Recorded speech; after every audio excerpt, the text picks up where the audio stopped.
Public TV, आपकी आवाज। मुरादाबाद में किसान चौपाल को संबोधित करने पहुंचे केंद्रीय मंत्री मुख्तार अब्बास नकवी ने कांग्रेस और विपक्ष को घेरते हुए जोरदार हमला बोला। उन्होंने कहा कि अभी तक हमने लोगों को संविदा पर नौकरी करते हुए देखा, अब संविदा की सियासत शुरू की गई है। वो लोग संविदा की सियासत कर रहे हैं जो फुल टाइम फिसड्डी और पार्ट टाइम कबड्डी खेलते थे, क्योंकि उनके पास मुद्दों की जो कंगाली है उसने उन्हें मवाली जैसा बना दिया है, इसीलिए वो किसानों को गुमराह करने की कोशिश करने में लगे हैं। खुशी की बात यह है कि देश प्रदेश की सरकारों पर लोगों का विश्वास कायम है।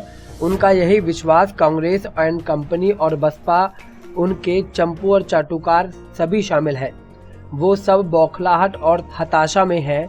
हाथरस प्रकरण पर बोलते हुए कहा कि जो भी गुनहगार है उसके खिलाफ कार्रवाई जरूर होगी। हाथरस मामले में पीएफआई और दूसरे संगठनों के नाम आने पर बोले कि कुछ न कुछ गड़बड़ झाला जरूर है।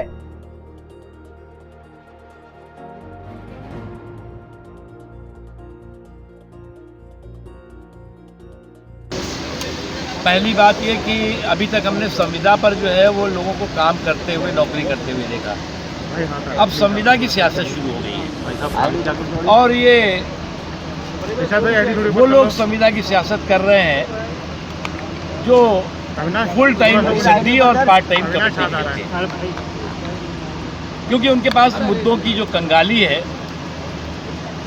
उसने जो है उनको मवाली जैसा बना दिया है। और आप देख रहे हैं कि किसानों को में भय और भ्रम पैदा करने की कोशिश, किसानों को ये गुमराह करने की कोशिश कि मोदी जी की सरकार तुम्हारे फसल और तुम्हारे जो अधिकार हैं उस पर हमला कर रही है। लेकिन खुशी की बात यह है कि इस देश के किसान, और न केवल किसान बल्कि इस देश के 130-135 करोड़ हिंदुस्तानियों का मोदी जी के नेतृत्व पर, उत्तर प्रदेश के लोगों का योगी जी के नेतृत्व पर पुख्ता विश्वास और पुख्ता यकीन है। और यही यकीन और यही विश्वास उन कांग्रेस एंड कंपनी, जिसमें कांग्रेस कंपनी जब कह रहा हूँ तो उसमें समाजवादी पार्टी भी है, बीएसपी भी है, और उनके जो है वो चंपू और चाटुकार सभी लोग हैं, वो इस बात को अच्छी तरह महसूस कर रहे हैं। इसलिए बौखलाहट और हताशा और निराशा है। किसानों के अधिकार और किसानों के हित मोदी जी की सरकार में, उत्तर प्रदेश में योगी साहब की सरकार में 100% सुरक्षित है। उस पर किसी तरह का कोई भी न कुठाराघात हुआ है और न कोई कर सकता है।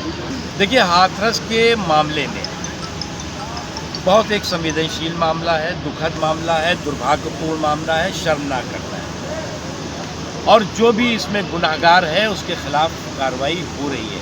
अब जो भी गुनाहगार की बात मैं जब कह रहा हूँ तो आपने सरकार की तरफ से देखा होगा कि जो दोषी हैं वो तो हैं ही, जिन्होंने लापरवाही की है वो भी इसमें शामिल किए गए हैं और उनके खिलाफ भी कार्रवाई हो रही है। सर, ये किसान चौपाल है, क्या किसान को उत्तर प्रदेश सरकार दाम नहीं दे पा रही जो दूसरे राज्यों में जाके अपना फसल बेचेगा? उत्तर प्रदेश में वो बेचना चाहे तो वो बेचेगा, उसे अगर उसके ऊपर कोई बंदिश नहीं है। मैंने जो कहा ना कि जैसे कि आपको इस मोबाइल का ये जो है वो सस्ता जो है वो जो मुरादाबाद में से ज़्यादा जो है वो दिल्ली में मिलेगा, तो आप वहाँ से लोगे कि यहाँ से लोगे? सर, तो ट्रैवलिंग अलाउंस तो बढ़ेगा ना, गरीब किसान, छोटा किसान की बात कर रहा हूँ। 10 बीघे का किसान अपनी फसल कैसे लेके जाएगा दिल्ली?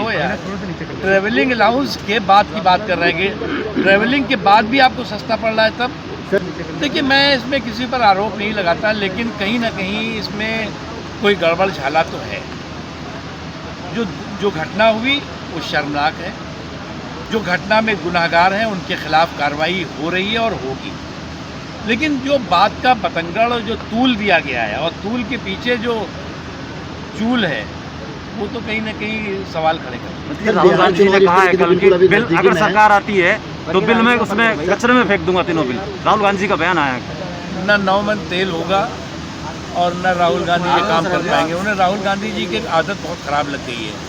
मनमोहन सिंह जी जैसे शरीफ प्रधानमंत्री थे तो उनके अध्यादेश को जनता के बीच में से फाड़ के नॉनसेंस और न्यूसेंस कह के फेंक देते थे। तो उनको जो है वो सपने से बाहर निकलना चाहिए। ये उनके मम्मी जी की या मनमोहन सिंह जी की सरकार नहीं है, ये नरेंद्र मोदी जी की सरकार है।